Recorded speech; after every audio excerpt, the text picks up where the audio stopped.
আল্লাহ বলছেন, বান্দা তুমি আমার সঙ্গে যদি সাক্ষাৎ করতে চাও, আমার সঙ্গে যদি মোলাকাত করতে চাও, মিট হতে চাও, লিকা করতে চাও, আল্লাহ তাআলা বলছেন ফামান কানা ইয়ারজু লিকা রাব্বিহি ফালইআমাল আমালান সালিহান ওয়ালা ইউশরিক বিইবাদাতি রাব্বিহি আহাদা। জোরে বলুন আল্লাহু আকবার। যে বান্দা আমার সঙ্গে সাক্ষাৎ করতে চায়, তার দায়িত্ব হলো সে যেন নেক আমল করে, আর আমার সঙ্গে সাক্ষাৎ করতে গেলে সে যেন শিরকের মতো বড় অপরাধটাকে ছেড়ে দেয়। এখানে আল্লাহ তাআলা একটা বড় পাপের কথা বলে দিয়েছেন, বড় গুনার কথা বলে দিয়েছেন। কিসের গুনাহ বলেন? আসতে বলবেন না, কিসের গুনাহ বলেন? শিরকের গুনাহ। আমার বন্ধুগণ, আমার আপনার জীবনের টার্গেট হবে জান্নাত কেমনে পাবো। জিকির আজকের জীবনে বহু করলাম, নফল নামাজ জীবনে বহু আদায় করলাম, নফল রোজা জীবনে বহু পালন করলাম, মুখের দাড়িও ঠিক আছে, মাথার টুপিও ঠিক আছে, জুব্বা সব ঠিক আছে, কিন্তু আমার জীবনে কবিরা গুনাহ দিয়ে ভরা। ওই সমস্ত জিকির আজকের কোনো মূল্য আল্লাহর দরবারে থাকবে না। আল্লাহ রাব্বুল আলামিন বলেন, ইন তাজতানিবু কাবাইরা মা তুনহাউনা আনহু নুকাফির আনকুম সাইয়্যাতিকুম ওয়া নুদখিলকুম মুদখালান কারীমা। বান্দা তুমি তোমার জীবন থেকে কবিরা গুনাহগুলোকে মাইনাস করে ফেলো, বড় বড় যে গুনাহগুলো আছে এই গুনাহগুলোকে মাইনাস করে ফেলো। তোমার জীবনের অর্জিত যে ছোট ছোট গুনাহগুলো, সেই গুনার দিকে আমি আল্লাহ তাকাবই না। সুবহানাল্লাহ বলবেন না? এটা কি মোল্লা কইছেন, আল্লাহ কইছেন? আল্লাহ। দুনিয়ার কোন মোল্লার কথা এটা নয়। আল্লাহ বলছেন বান্দাদের ছোট ছোট গুনার দিকে আমি তাকাবই না। নুকাফির আনকুম সাইয়্যাতিকুম ওয়া নুদখিলকুম মুদখালান কারীমা। সম্মানজনক জান্নাত আমি তোমাকে দিয়ে দেব। শর্ত হলো কাবাইরা মা তুনহাউনা আনহু নুকাফির আনকুম। তোমার জীবনের বড় বড় গুনাহগুলোকে তুমি ছেড়ে দাও। বড় বড় কবিরা গুনাহগুলো কি কি একটু জানা দরকার আছে না নাই? সময় যেহেতু অল্প, আমার নবীর কাছে সাহাবায়ে কেরাম বললেন, সাহাবীরা বলছেন, ইয়া রাসূলুল্লাহ, কবিরা গুনার ব্যাপারে আমাদেরকে একটু জানান দিয়ে দেন। রাসূল বলছেন, আলা উনাব্বিউকুম বিআকবারিল কাবাইর, আলা উনাব্বিউকুম বিআকবারিল কাবাইর।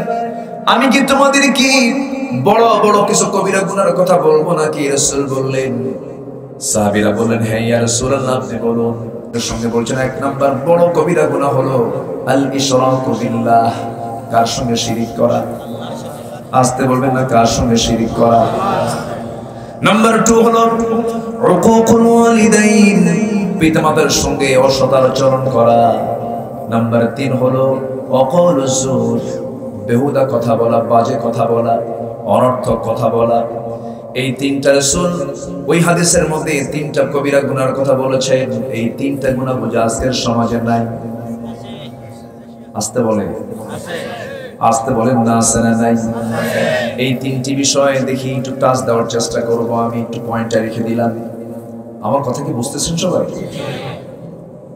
আমি তো এলাকায় আরো আগে এসেছি, এর আগে আপনারা আলোচনা শুনেছেন কিনা জানি না। আমার মনে হয় আমি এলাকায় প্রথম সফর এসেছি হলো মাহমুদিয়া দাখিল মাদ্রাসা, এরপরে আব্দুল মতিন সাহাবাগী হুজুর, ওনার মাদ্রাসা আমি এসেছিলাম, ওনার দাওয়াতে। তারপরে আরো কোথায় যেন আমাদের চৌধুরী সাহেবের দাওয়াতে আসছিলাম। এই এলাকাটা আমার পুরাতন এলাকা। আপনাদের পালস আমি একটু বুঝি, আপনাদের এলাকার মানুষের হৃদয়ের খোরাকটাকে আমি একটু টের পাই। সময় সুযোগ হবে, পরিবেশ আসবে। জোরে বলি ইনশাআল্লাহ, জোরে বলি ইনশাআল্লাহ। সব কথা বলতে হয় না, আকলমন্দ ইশারা বাসাত। সচেতন ব্যক্তির জন্য ইঙ্গিতটাই যথেষ্ট। বেশি কিছু লাগে না। শুধু এতটুকু মাথায় রাখেন, এক মাঘের শীত যায় না, গাড়ির চাকা এক সাইডে সবসময় থাকে না, পরিবর্তন হয়। ফেরাউন টিকে নাই, নমরুদ টিকে নাই, হামানরা টিকে নাই, বাতিলরা টিকবে না। জোরে বলি ইনশাআল্লাহ। নমরুদকে মেরেছেন কি দিয়া? বেশি কিছু লাগছে? আস্তে কথা। বেশি কিছু লাগছে? কি দিয়ে মেরেছেন? কি মশা? কি মজবুত না দুর্বল? সচল না অচল? অচল মশা। ফেরাউনকে মেরেছেন পানিতে চুবাইয়া। আবু জেহেলকে মেরেছেন দুটো শিশু বাচ্চার হাতে। এরা তো দাপট কম ছিল না এদের। আল্লাতী লাম ইউখলাক মিসলুহা ফিল বিলাদ ইরামা যাতিল ইমাদ, যাদের মতো করে পৃথিবীর কাউকে সৃষ্টি করা হয়নি, ইরাম গোত্রকে আল্লাহ তাআলা শেষ করে দিয়েছেন। পৃথিবীতে কোন অবাধ্য জালিম গোষ্ঠী টিকসই ছিল না, টিকসই থাকবেও না। ঠিক কিনা বলেন? 3 শ্রেণীর দোয়া কখনো মিস হয় না। কয় শ্রেণী? একটা হচ্ছে দাওয়াতুল মাজলুম, মাজলুমের দোয়া। নাম্বার 2 হলো দাওয়াতুল মুসাফির, মুসাফিরের দোয়া। মুসাফির প্রকৃত যে মুসাফির। আরেকটা হলো পিতামাতার দোয়া। এই 3টা দোয়া বন্দুকের গুলি মিস হয়, কিন্তু দোয়া মিস হয় না। এখন প্রশ্ন হলো, মাজলুম তো বহু আছে, দোয়া তো করতেছে, দোয়াগুলো যায় কি? এরকম চিন্তা অনেকে করতেছেন না? মনে মনে কিন্তু এই প্রশ্ন কিন্তু আসতেছে। হতাশ হওয়া যাবে না। হয়তো তড়িৎ গতিতে এই দোয়াটা কবুল হচ্ছে না, আল্লাহ আপনাকে একটু বিলম্বে দিবেন। হয়তো বিলম্বেও দোয়া কবুল হচ্ছে না, আল্লাহ আপনাকে আখিরাতে জান্নাত দিয়ে দিবেন। কি কথা কি ক্লিয়ার?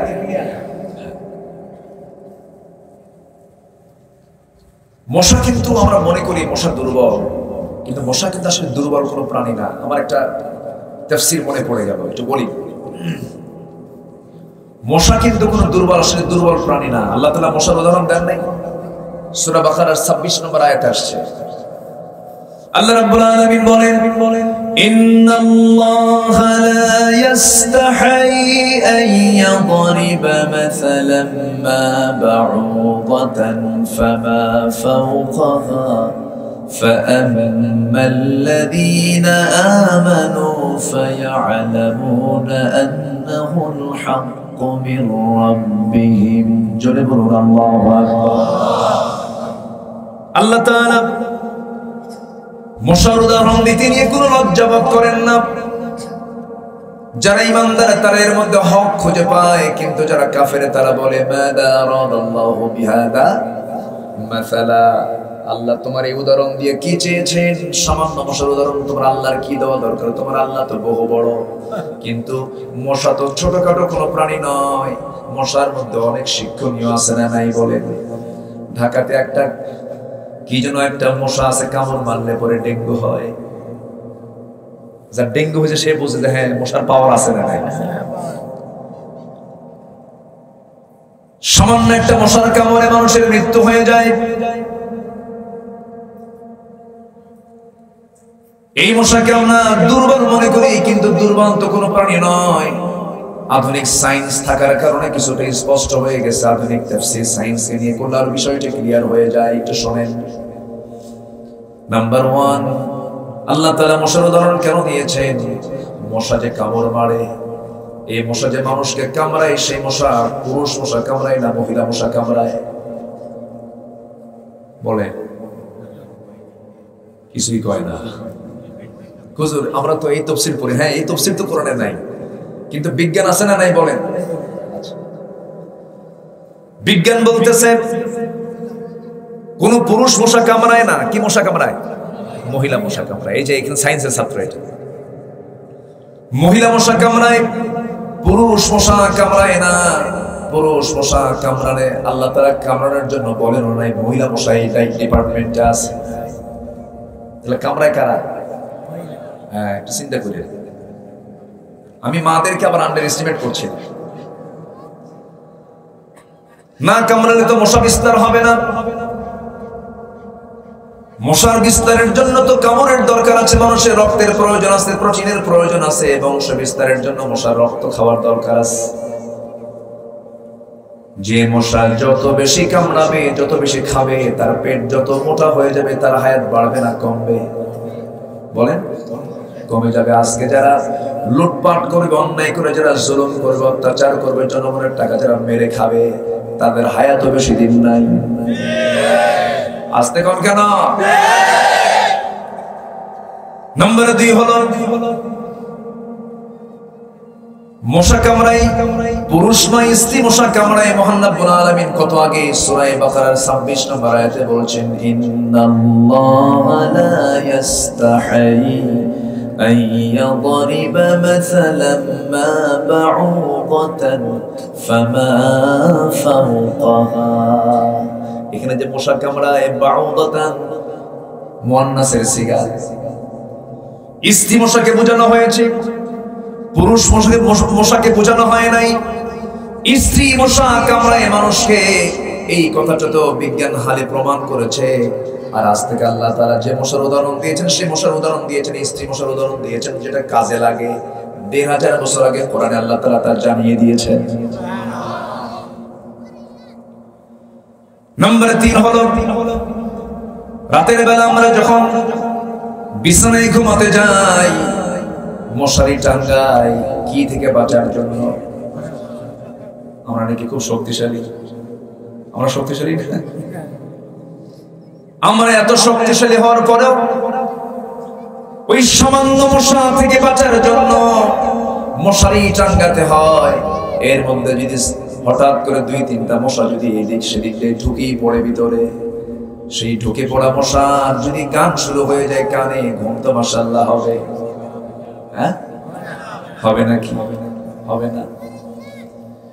এই মশাটা যে আমার আপনার কানের কাছে সে গান গায়, গান তো গায় না, তার তো মুখের কোনো লাংস নাই, কি বলে, মুখের তো কোনো এরকম আওয়াজ দিয়ে সে কোনো কথা বলে না, কিন্তু সে যে ভন ভন করে আমাদের কানে যে বাজতেছে, এটা তার মুখের কোনো আওয়াজ নয়, এটা তার পাখার আওয়াজ। সায়েন্স বলতেছে একটা মশা প্রতি সেকেন্ডে একটা মশা 500 থেকে 600 বার তার পাখা নড়ায়। কেউ তো সুবহানাল্লাহ বলবেন না? আল্লাহ যে মশার উদাহরণ দিয়েছেন সূরা বাকারার মধ্যে, পৃথিবীতে কোন মেশিন কিরকম আছে এত দ্রুত ঘুরতে পারে? পৃথিবীতে কোন মেশিন আপনার পাবেন না। প্রতি সেকেন্ডে, সেকেন্ড কিন্তু প্রতি সেকেন্ড, এক সেকেন্ডে মশা তার পাখা নড়াচ্ছে 500 থেকে 600 বার। আল্লাহ কিসের উদাহরণ দিবেন না? মশার উদাহরণ দিবেন না?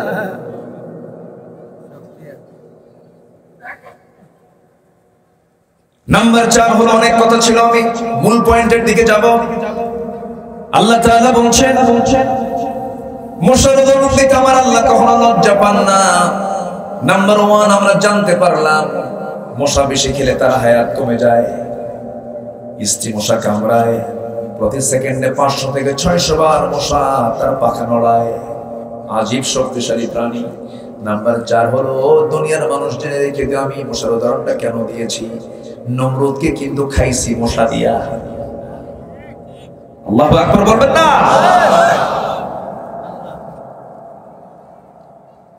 কিসের অ্যাটম বম, কিসের পারমাণবিক বোমা, হস্তি বাহিনীকে খতম করার জন্য আল্লাহ তাআলা কি করেছিলেন?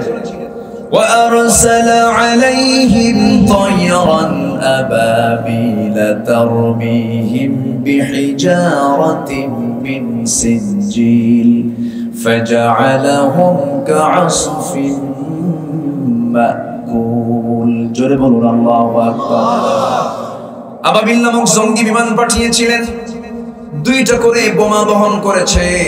সিজ্জিল নামক বোমাগুলো পর থেকে মেরে দিয়েছে, মাথা দিয়ে ঢুকেছে, পিছন দিয়ে বের হয়ে 7 তবক জমিন পর্যন্ত পৌঁছে গেছে। আল্লাহ তাআলা ফাজআলহুম কাসফিন মাকুল, জীবনে বসির নাই, তাদেরকে নাস্তানাবুদ করে দিয়েছেন। মাঝখানে করোনার যে বিশাল বড় একটা কোভিড-19 চলে গেল। এই বরিস জনসনের করোনা হয়েছিল, ডোনাল্ড ট্রাম্পের করোনা হয়েছিল। এত বড় পাওয়ার, এত বড় অ্যাটম বম, একটা মানুষ তার সামনে হাসি দিলে মানে 3 মাইল দৌড়ায়। আমার ভাইয়েরা, আল্লাহ তাআলা কোন বাহিনী পাঠালে কেউ তাকে আটকাতে পারবে না। সবচেয়ে বড় বাহিনী কার বাহিনী? আসতে বলবেন না, কার বাহিনী? আল্লাহর বাহিনী।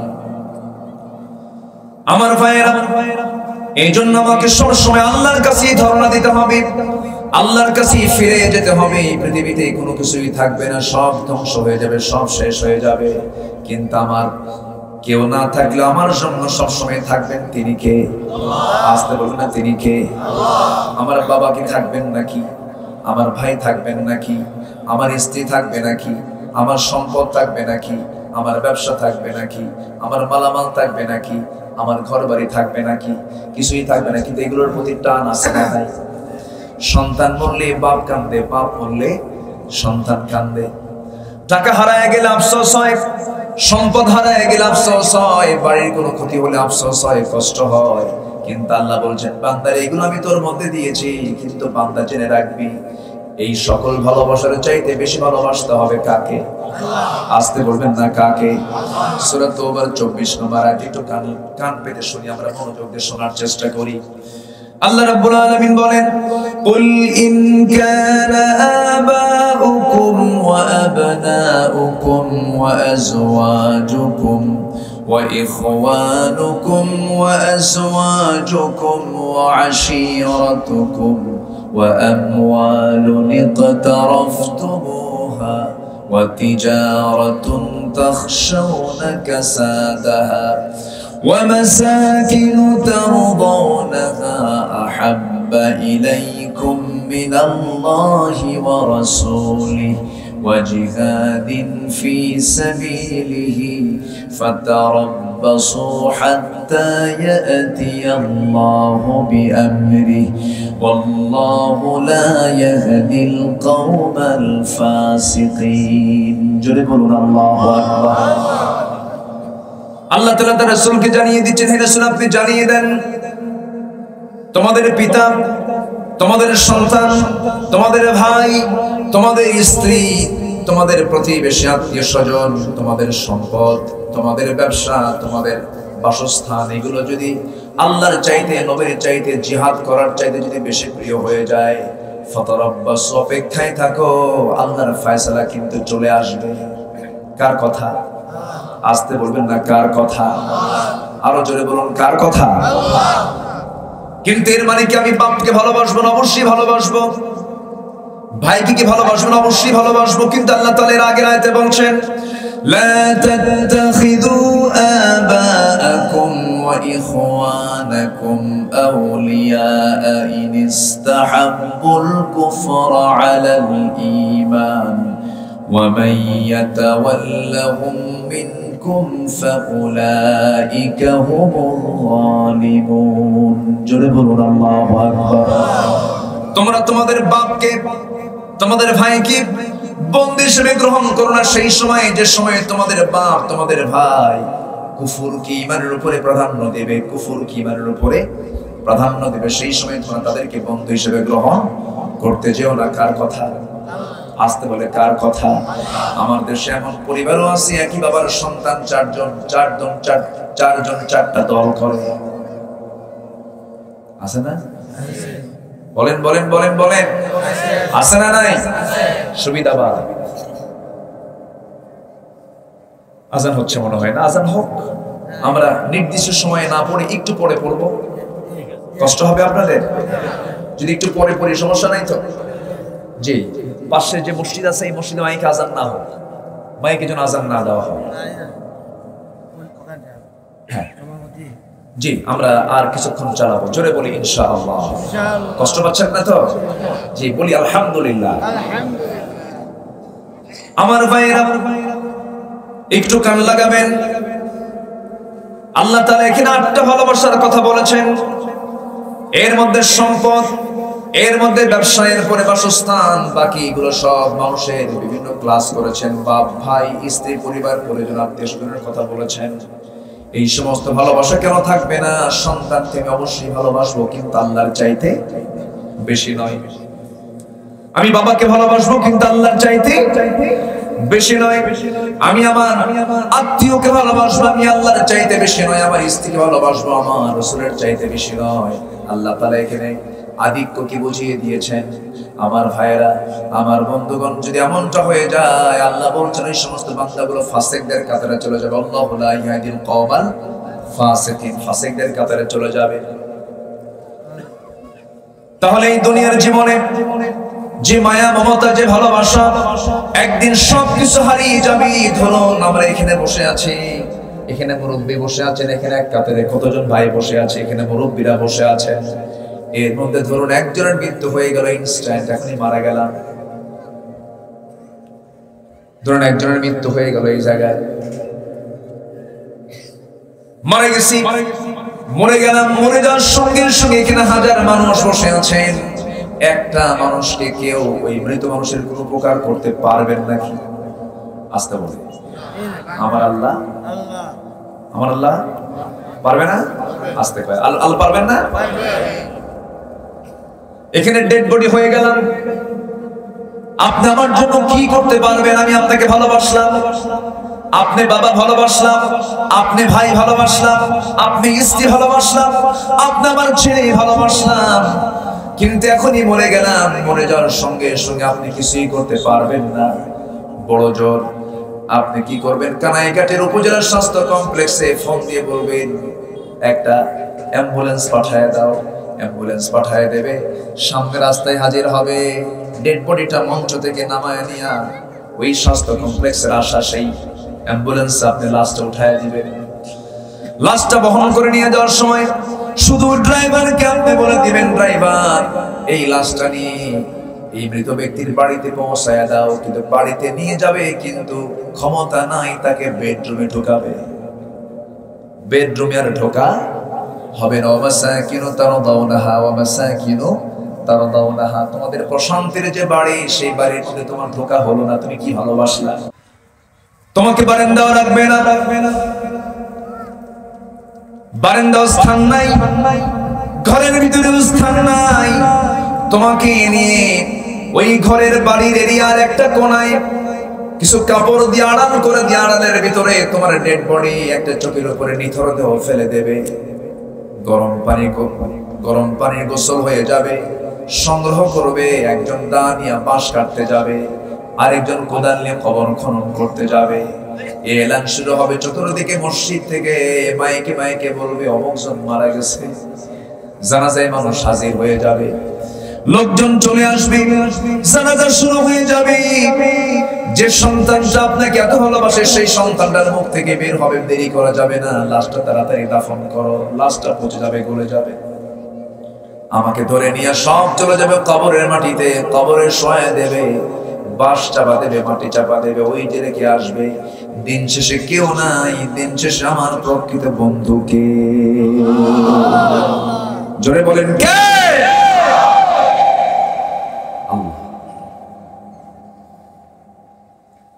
আল্লাহ ছাড়া কেউ আমার জীবনে নাই।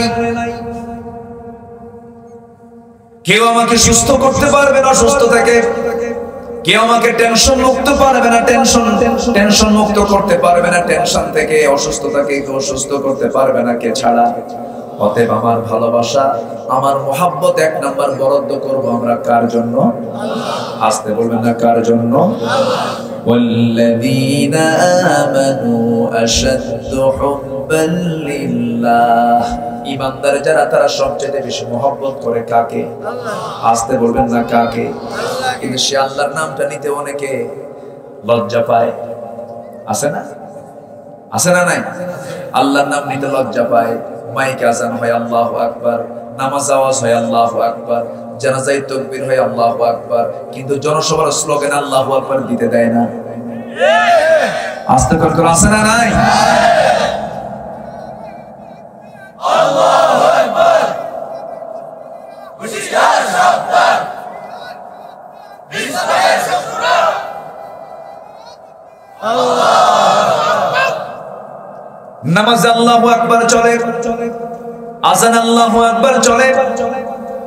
মরে যখন যাওয়া লাশ সামনে নেওয়া হবে, সেই সময় আল্লাহু আকবার দিয়ে আমার কাফন দাফন হবে, জানাজা হয়ে যাবে। সব জায়গায় আল্লাহু আকবার চলে, কিন্তু জনসভায় আল্লাহু আকবার দিলে নাকি এটা নির্দিষ্ট দলীয় স্লোগান। আছে আছে এরকম কথা আছে।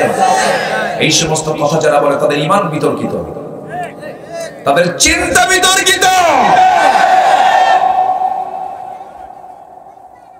আল্লাহু আকবার বলতে যদি তোমার দ্বিধা হয়, সমাজে আল্লাহু আকবার আওয়াজ দিতে তোমার যদি লজ্জা লাগে, তাহলে এই সমস্ত কুলাঙ্গারদের জানাজা না দিয়ে কুকুর সিগাল বিড়ালের মতো বিদায় করা দরকার।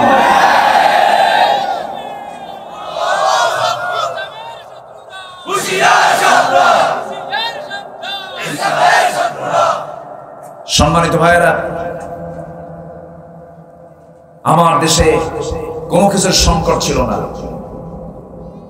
2023-কে আমাদের শোনানো হচ্ছে বিশ্বায়ন সংকটের কারণে কি আমার দেশে বিশাল দুর্ভিক্ষ হবে। দুর্ভিক্ষ হবে না, না হবে এই বিশ্ব সংসার চালান কে? আসতে বলবেন না, চালান কে? আল্লাযী আত'আমাহুম মিন জু'ইন ওয়া আমানাহুম মিন খাউফ। এই কথাটা কার কথা? আল্লাহ বলেন তুই আমার গোলামি কর, আমি তোর সংকট দূর করে দেব, দুর্ভিক্ষ দূর করে দেব। আল্লাহর কথা। আর আমরা বলতেছি যে দুর্ভিক্ষ হবে। বক্তব্য কেন আসবে না? কারণ দেশ স্বাধীন হয়েছে 71-এ, 2023 সাল, 52 বছর পার হয়েছে। মুক্তিযোদ্ধার ভাতা 2000 মুক্তিযোদ্ধা ভাতা নিয়েছেন, তাদের বয়স হলো 52 বছর। আমার কথা কি বুঝতেছেন? 52 বছর বয়স যদি হয়, ভাতা যদি নাই, তাহলে যুদ্ধ করলো। কথা বলবো, কথা বলবো। আগ্রহ আছে আপনাদের? জোরে বলি ইনশাআল্লাহ। আমি এলাকায় প্রায় 4 বছর হলে আসি না, 3-4 বছর হয়ে গেছে, আসা হয় না। মাঝখানে তো করোনা হলো, করোনা এই জন্য মাহফিল করিনি। করোনা, তাই না, বন্ধ ছিল, আসতে পারিনি, অনেক মাহফিল হয়নি। মাহফিল করোনায় সবই হয়েছে, কিন্তু মাহফিল হয়নি। হয়েছে সবই। সম্মানিত ভাইয়েরা, আমরা ভালো হতে পারিনি। আমরা যদি ভালো হতাম, নেতা ভালো হতো, ঠিক কিনা বলেন? আমরা ভালো না, এই জন্য নেতা ভালো না। মসজিদের কমিটির সভাপতি বানাইছি হলো সুদখোর, আছে না? আমি আমার কথাই বলতেছি, আমাদেরকে নিয়ে বলতেছি, কারণ দোষ তো আমাদেরই।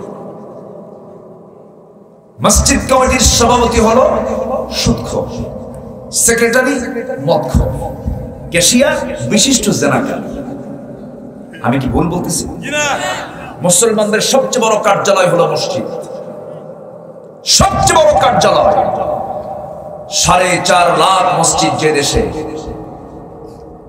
ম্যাক্সিমাম মসজিদগুলোকে অকার্যকর করে রাখা হয়েছে। কেন? ওই যে সভাপতি বসে আছে সুদখোর হয়ে, এখন খতিব খুতবা দিবে কেমনে? খতিব একদিন হঠাৎ করে জুমার খুতবায় বলছে, লা তাকুলুর রিবা আদআফা মুদাআফা, তোমরা চক্রাকারে সুদের কারবার করো না। এই কথা বলতেই খতিবের নজর গেছে সভাপতির চেহারা দেখে। নামাজের পর বলতেছে, হুজুর খুতবাটা দিলেন, কিন্তু আমার দিকে চেয়ে থেকে খুতবা দিলেন কেন? কি কথা কি বুঝতেছেন আপনারা? আমরা কি করেছি, কি প্রতিবাদ করেছি? আমরা আমাদের নাকের ডগায় মসজিদের দায়িত্ব পালন করে চোররা, মদখোর, শরাবখোর। আপনি নামাজ পড়ে ভাববেন যে আমি জান্নাত পেয়ে গেছি। উচিত ছিল ওই সমস্ত মদখোর, শরাবখোরদের ধাক্কা মেরে নেতৃত্ব থেকে বাইরে বের করে দেওয়া।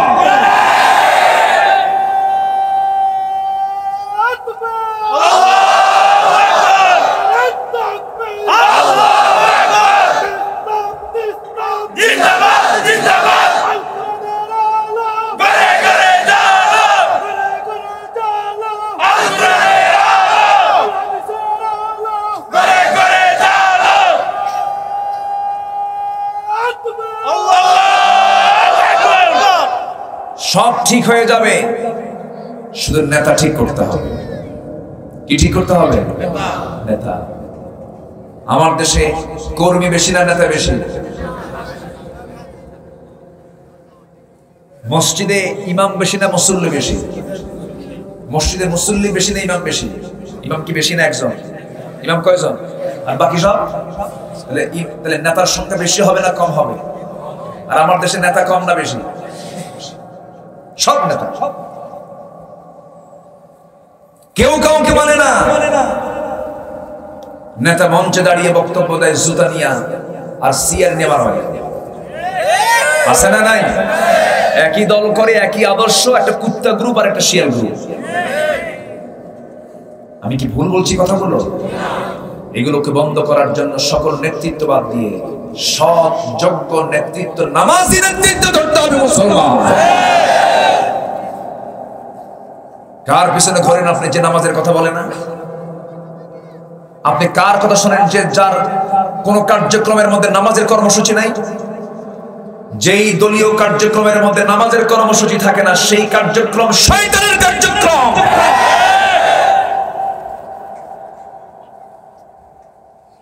অসুবিধা?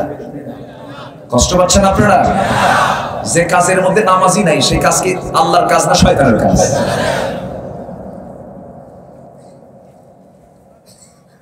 হ্যাঁ, ঠিক আছে কথা? ঠিক আছে তো নাকি? ভুল হইলে বলবেন, ঠিক করে নেব। তবে আমি ভুল বলি নাই, আমি আমার নিজের মন গড়া কোনো কথা বলছি না, কোরআন থেকে কথা বলছি। নেতৃত্ব আসবে মসজিদ থেকে। মসজিদের দায়িত্ব যে পালন করতে পারবে সে সমাজের নেতৃত্ব পালন করবে। আমার নবীজি ইন্তেকাল যখন করবেন, নবীজির একবার হুঁশ একবার বেহুঁশ। রবিউল আউয়াল মাস, নবীজি মারা যাচ্ছেন। ওমা মুহাম্মাদুন ইল্লা রাসূল ক্বাদ খালাত মিন ক্বাবলিহি রাসূল। রাসূল মারা যাচ্ছেন। আম্মা জান আয়েশা বলেন, আমার নবীজির মাথায় প্রচন্ড ব্যথা, প্রচন্ড জ্বর গায়ে। আমি নবীজির মাথায় হাত বুলায় দিলাম, পানি দিয়ে মাথার চুলগুলো ধুয়ে দিলাম, উরুতে মাথা রাখলেন। হঠাৎ করে বেলাল আযান দিয়েছে। আমার নবীজি উঠে দাঁড়ানোর চেষ্টা করছেন। আম্মা জান আয়েশা বলছেন, ইয়া রাসূলুল্লাহ, আপনি পারবেন না দাঁড়াতে। আমার নবীজি মাথা চক্কর মেরে আবার পড়ে গেলেন। আম্মা জান আয়েশা আবার রাসূলকে শুইয়ে দিচ্ছেন, কিন্তু বেলাল যখন আযান শেষ করেছেন, আযান শেষ করার সঙ্গে সঙ্গে আমার নবীজি বলছেন, আয়েশা রে, আমার মুসল্লায় তো আমাকে যেতেই হবে, সাহাবীরা অপেক্ষা করছে, নামাজটা পড়াতে হবে। 12 লক্ষ বর্গ মাইলের তিনি রাষ্ট্রপ্রধান ছিলেন। বদর নেতৃত্ব দিয়েছেন, উহুদ নেতৃত্ব দিয়েছেন, খন্দক নেতৃত্ব দিয়েছেন, তাবুক নেতৃত্ব দিয়েছেন, আবার নামাজের নেতৃত্ব দিয়েছেন। মারা যাচ্ছেন, এমন সময় বলছেন, আয়েশা, বুঝি আর জামাতে নামাজ পড়তে পারবো না, তবে তুমি আমার প্রিয় সাহাবী তোমার বাবা আবু বকরকে ডাক দিয়ে বলো আমার মুসল্লায় যেন দাঁড়ায় আসে, আমার দায়িত্বটা পালন করে। মানে বোঝায় দিচ্ছেন আমার পরবর্তী নেতৃত্ব দেবে, নামাজের নেতৃত্ব, সমাজের নেতৃত্ব, দেশের নেতৃত্ব, রাষ্ট্রের নেতৃত্ব আমার আবু বকর দেবে। সুবহানাল্লাহ। আর এখন নেতৃত্ব দেওয়ার জন্য নামাজ লাগে না, সন্ত্রাসীগিরি লাগে। এখন নেতৃত্ব দেওয়ার জন্য কি লাগে? সন্ত্রাসগিরি লাগে। আমার নবীজি এবার বলছেন, আয়েশা রে, আমাকে একটু জানালার কাছে নিয়ে যাও। জানালার কাছে নিয়ে যাওয়া হলো, তাকে ধরে ধরে জানালার কাছে নিয়ে যাওয়া হচ্ছে। আমার নবীজি সাহাবায়ে কেরামদের নামাজের দৃশ্যগুলো দেখছিলেন। সমস্ত সাহাবীরা নামাজ পড়তেছেন, কিন্তু আজকের নামাজটা একটু ভিন্ন। সব সাহাবীর চোখে চোখে পানি। সারা জীবন নামাজ পড়েছে নবীর পিছনে, আজকে নবীর সুর আর শুনতে পাই না, নবীজির আওয়াজ তো আমরা শুনতে পাই না রে। সাহাবীরা কাঁদতেছেন, নবীজি সাহাবীদের কান্নাগুলো দেখে দেখে নবীজিও কান্দেন। জানার রুকি মেরে তিনি নামাজের দৃশ্যগুলো দেখছিলেন। আম্মা জান আয়েশা রাসূলের গালের সেই চোখ থেকে পানি পড়াগুলো, সেই পানিগুলো, চোখের পানিগুলো মুছে মুছে দিচ্ছেন আর বলছেন, ইয়া রাসূলুল্লাহ, আপনি কাঁদেন কেন? আপনার সাহাবীরা তো নামাজ পড়ছে, আল্লাহর হক আদায় করছে, আল্লাহকে ভালোবেসে তারা সিজদা দিচ্ছে। রাসূল বলছেন, আয়েশা রে, আমার যে চোখের পানি দেখতেছো, এটা আমার দুঃখের চোখের পানি না, এটা আমার চরম আনন্দের চোখের পানি। আমি আনন্দে কাঁদতেছি। ওরে আয়েশা, এই নামাজ কায়েম আজকে হয়েছে রাষ্ট্রীয় পর্যায়ে, নামাজ কায়েম হয়ে গেছে। আকামুস সালাহ ওয়া আতামুস যাকাত, নামাজটা কায়েম হয়ে গেছে। এই নামাজ কায়েমের জন্য মক্কার মানুষ আমাকে পিটায় পিটায় দেশ থেকে তাড়া করে দিয়েছে। আমি হিজরত করেছি। তায়েফের মানুষ আমাকে মেরে মেরে রক্তাক্ত করে দিয়েছে। উহুদের ময়দানে আমার দাঁত দুইটা ভেঙে শহীদ করে দিয়েছে। দাঁতগুলো আমার কপালের মধ্যে লোহা বিদ্ধ হয়েছে। সেই নামাজ আজকে রাষ্ট্রীয় পর্যায়ে কায়েম হয়ে গেছে। সাহাবীরা কাতারে কাতারে নামাজ পড়তেছে। এই আনন্দ আমার আজকে চোখে পানি বের করে দিয়েছে। আমার নবীজের পরে বলছেন, আয়েশা, আমি দুনিয়া থেকে মনে হয় বিদায় হয়ে যাব, আমি মনে হয় বাঁচবো না আয়েশা। তবে আমি আমার উম্মতকে একটা ওসিয়ত করে যাচ্ছি, আমার আয়েশা তুমি সর্বশেষ আমি তোমাকে যে হাদিসটা জানিয়ে দিচ্ছি, আমার উম্মতকে বলে দিও আমার উম্মতরা যেন কখনো 5 ওয়াক্ত নামাজ না ছেড়ে দেয়। জোরে বলুন সুবহানাল্লাহ। নামাজ আদায় করা মানে কাকে ভালোবাসা? আজকে বলুন না, কাকে ভালোবাসা? 5 ওয়াক্ত নামাজ পড়বেন কারা? কে একটু হাত তুলে দেখান তো দেখি। জোরে বলি ইয়া আল্লাহ, আরো জোরে ইয়া আল্লাহ। আমাদেরকে 5 ওয়াক্ত সালাত আদায় করার তৌফিক তুমি আল্লাহ দিয়ে দাও। জোরে বলি আমিন, আরো জোরে আমিন, আরো জোরে আমিন। কষ্ট দিয়ে ফেললাম আমার ভাইয়েরা। আমি আল্লাহকে ভালোবাসি বললেই হবে না। আল্লাহকে ভালোবাসা মানে হলো আল্লাহর আনুগত্য করে নেওয়া। আল্লাহর যত হুকুমগুলো আছে, যত বড় কবিরা গুনাহগুলো আছে সব ছেড়ে দেওয়া, হালালগুলো আছে গ্রহণ করে নেওয়া। আল হালালু বাইয়িন ওয়াল হারামু বাইয়িন।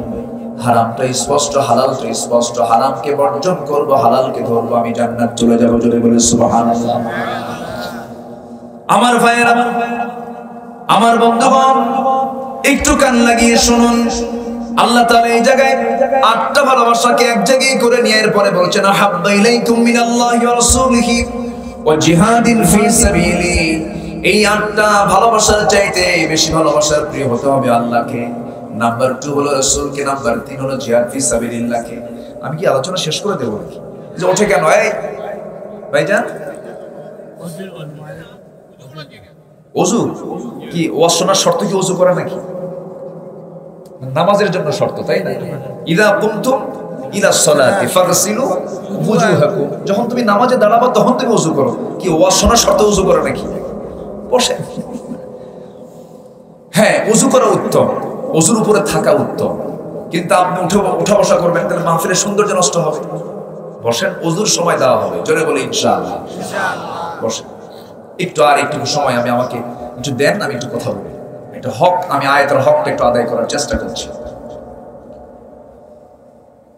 বাপকে আমরা ভালোবাসবো না কেন? অবশ্যই ভালোবাসবো, কিন্তু আল্লাহর চাইতে বেশি। আসতে বলে কেন আমি স্ত্রীকে ভালোবাসবো না? আমি কি আল্লাহর চাইতে বেশি ভালোবাসবো?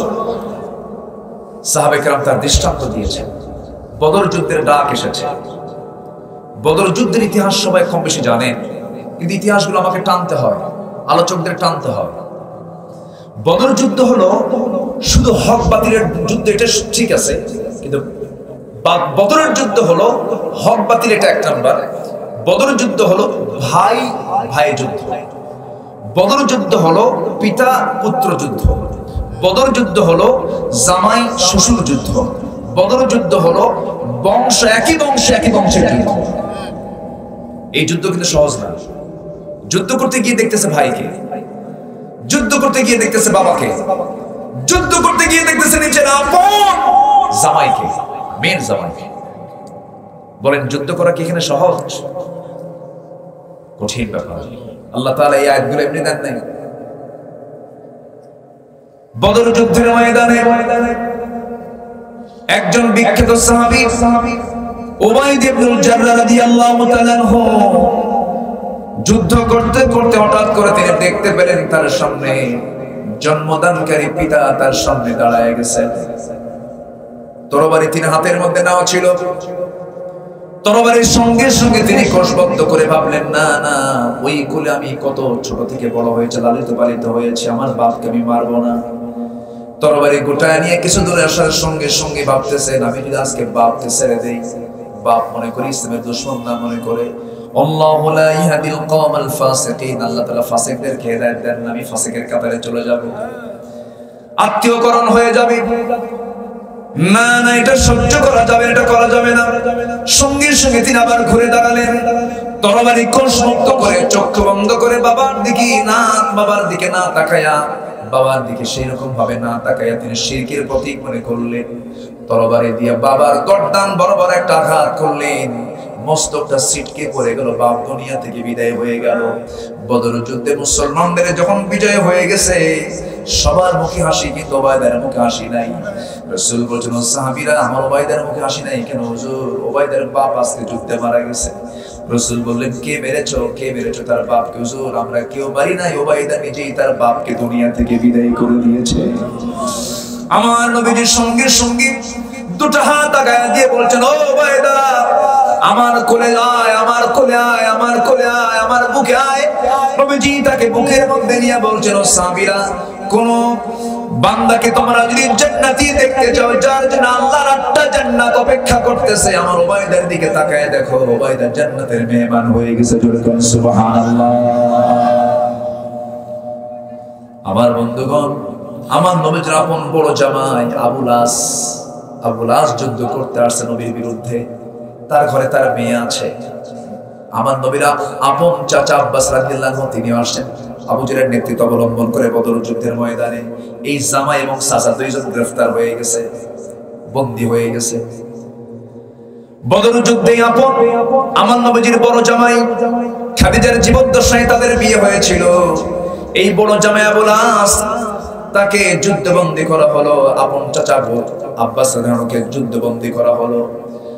সাহাবে কেরাম এসে বলছেন, ইয়া রাসূলুল্লাহ, 70 জনকে আমরা ধরে ফেলেছি, মুক্তিপণ নিয়ে নেব। আচ্ছা ঠিক আছে, মুক্তিপণ নেওয়া শুরু করো হুজুর।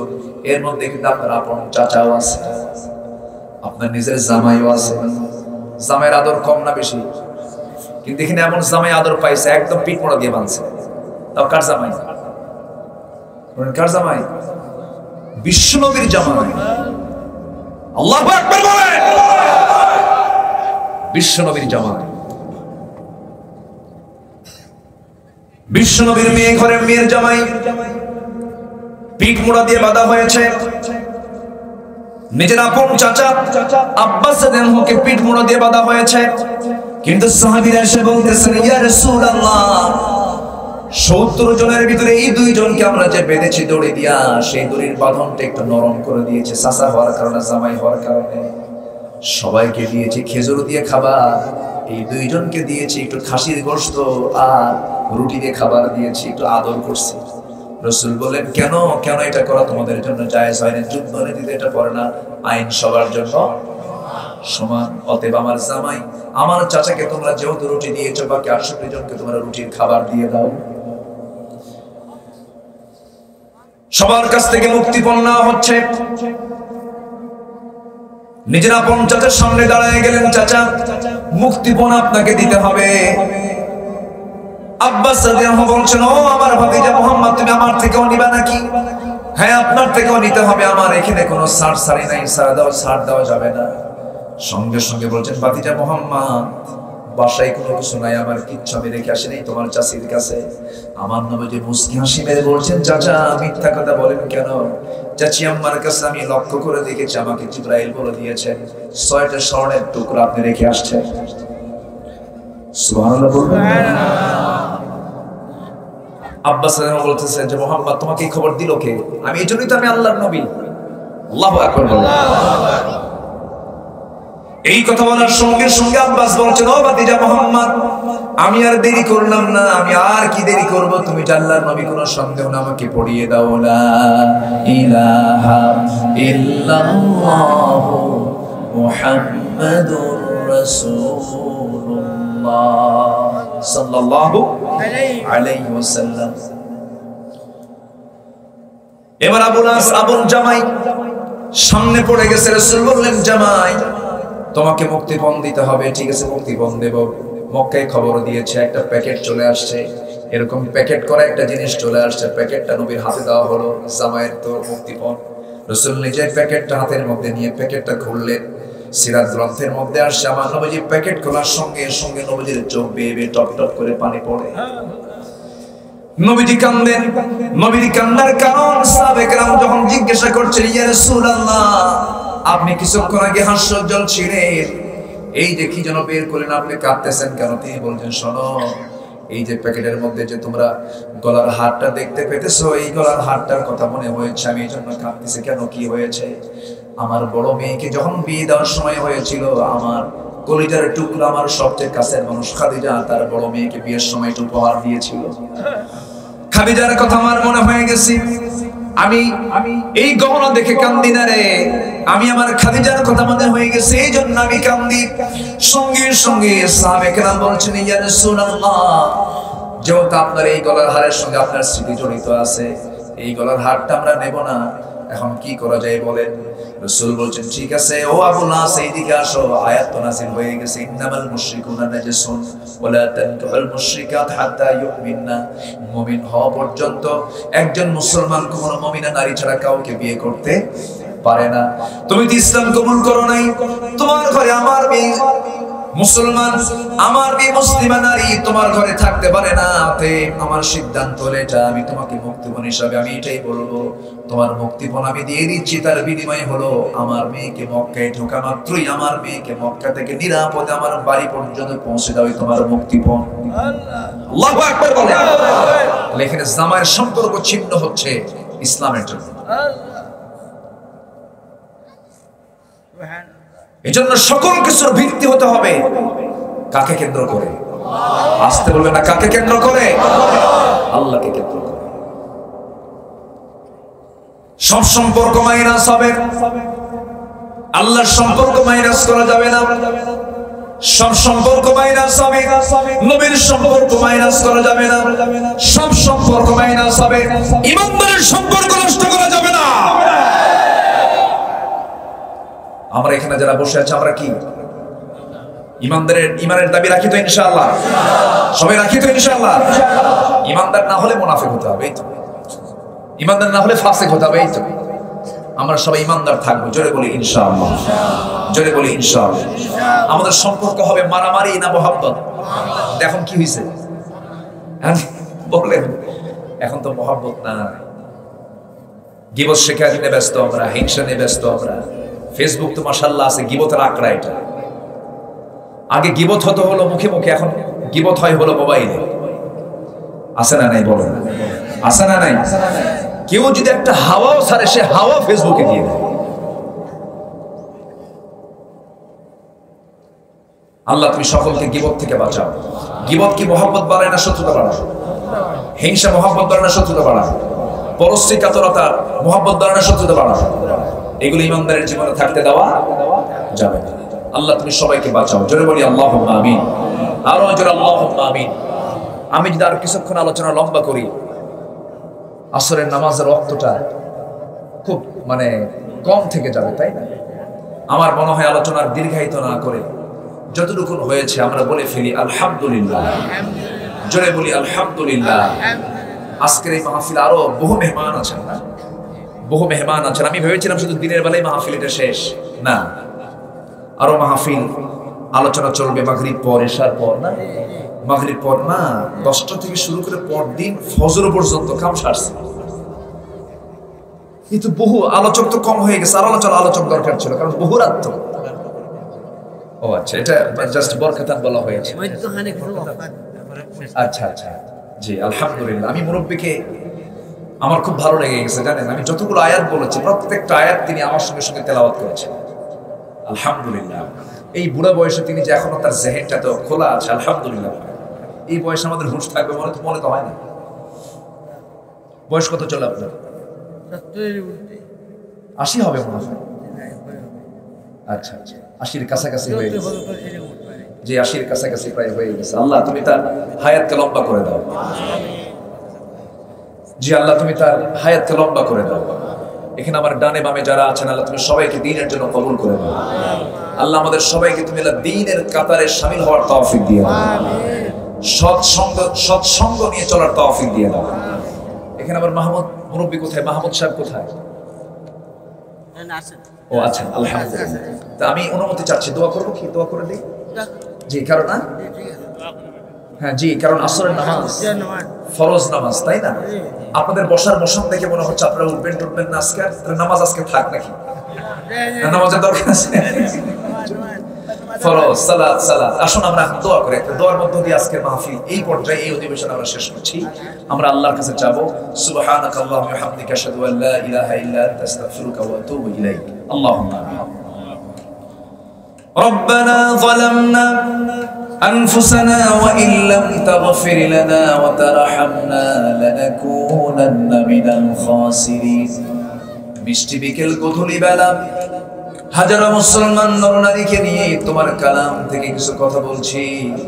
কাঙ্গাল ভিখারির মতো দুটো হাত পেতে আছে আল্লাহ, গুনার দিকে নজর দিও না, বান্দা মনে করে তামাম জীবনের গুনাহগুলোকে মাফ করে দাও।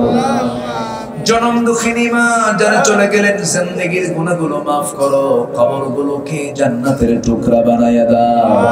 আব্বা আম্মার জন্য কি দোয়া তাও শিখিয়ে দিয়েছো, জবান করে সবাই বলুন রব্বিরহামহুমা কামা রব্বায়ানি সগীরা, রব্বিরহামহুমা কামা রব্বায়ানি সগীরা। আল্লাহ তাআলা বিশেষ করে এই মাহফিলের আয়োজন যারা করলেন, শোনার জন্য দূর দূরান্ত থেকে যারা আসলেন, বিনিময়ে কিয়ামতের কঠিন ময়দান যেদিন কেউ কাউকে চিনবে না, এমনকি মা তার সন্তানকে পর্যন্ত বলে যাবে, অস্বীকার করে বসবে, যেদিন মানুষ কাঁদতে কাঁদতে চোখের পানিগুলো ফুরে যাবে, চোখ থেকে রক্ত বের হওয়া শুরু হয়ে যাবে, সেই কঠিন মুসিবতের দিন আল্লাহ এই মাহফিল সবার জন্য নাজাতের মাধ্যম তুমি আল্লাহ বানাইয়া দিও। আল্লাহ তাআলা মাদ্রাসাকে কবুল করো, শিক্ষক ছাত্রদেরকে কবুল করো। ও আল্লাহ, যারা আমরা আমিন আমিন করছি, যার মনে কি আশা, তুমি আল্লাহ সবার আশাকে তুমি আল্লাহ কবুল করে নিও, মঞ্জুর করে নিও। আশেপাশে যত মাইয়াত শুয়ে আছেন, কবরের আযাব তুমি আল্লাহ মাফ করে দাও, কবরগুলোকে জান্নাতের টুকরা তুমি আল্লাহ বানাইয়া দাও। কত চোর গুন্ডা বদমাশ মাস্তানরা প্রকাশ্যে ঘুরে বেড়ায়, তোমার মুহাব্বতের বান্দারা পাখিরা কেমনে খাঁচার মধ্যে বন্দিতে থাকে রে আল্লাহ।